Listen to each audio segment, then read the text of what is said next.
اس وقت کی بڑی خبر، کرناٹک ریاستی حج کمیٹی کی تشکیل عمل میں آ چکی ہے۔ جی ہاں ناظرین، اس وقت کی بڑی خبر، کرناٹک ریاستی حکومت نے نئی حج کمیٹی کا اعلان کیا ہے۔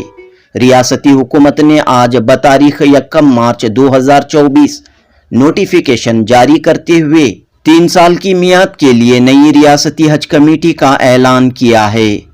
حج کمیٹی کے ارکان کے نام کچھ اس طرح ہیں۔ ممبر آف پارلیمنٹ کے زمرے سے ڈاکٹر سید ناصر حسین حج کمیٹی کے رکن منتخب ہوئے ہیں۔ ایم ایل اے اور ایم ایل سی کے زمرے سے رضوان ارشد اور عبد الجبار حج کمیٹی کے رکن نامزد ہوئے ہیں۔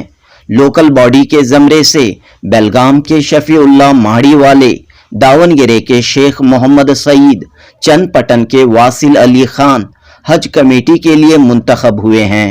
علماء کرام کے زمرے سے معروف عالم دین، بنگلور کے دارالعلوم شاہ ولی اللہ کے محتمم مولانا زین العابدین رشادی مظاہری، دکشن کنڑا ضلع کے مولانا محمد اشرف تھنگل، علی پور کے شیعہ عالم دین مولانا سید محمد رضا، والنٹری آرگنائزیشن یعنی سوشل آرگنائزیشن کے زمرے سے بنگلور کے ذوالفقار احمد خان عرف ٹیپو، گنگون ہلی نائنڈ ہلی کے سید مزمل، فریزر ٹاؤن کے سید مجاہد، گنگا نگر آرٹی نگر کے سید شاہد احمد کرناٹک حج کمیٹی کے رکن منتخب ہوئے ہیں۔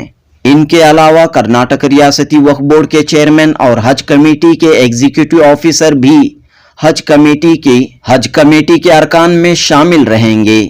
کل 16 ارکان پر مشتمل اس کمیٹی کی میعاد 1 مارچ 2024 سے 3 سال تک کے لیے عمل میں آئے گی۔